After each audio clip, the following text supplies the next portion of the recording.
আরে আমি কোথায় চলে এসেছি? তুমি মরে গেছো আর যমরাজের কাছে চলে এসেছো। তাহলে তো আমার ছেলে অনাথ হয়ে গেছে। যমরাজ জি আমাকে পৃথিবীতে পাঠিয়ে দাও, আমার ছেলেকে সম্পত্তি দিতে হবে।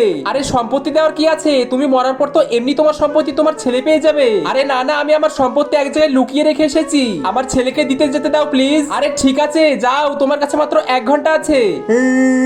বাবা দুনিয়াতে শুধু তুমি আমার ছেলে, তুমিও চলে গেলে বাবা।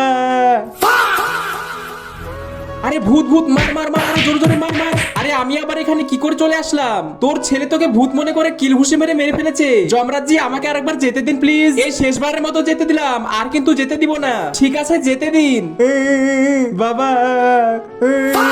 এই দাঁড়া, থাম আগে থাম। আমি ভূত না, আমি তোর বাপ। আরে আমি তোকে খাজানা দিতে এসেছি। খাজানা? এইদিকে আমার সাথে সাথে আয়। আরে বেটা এখানে খোঁড়, এখানে।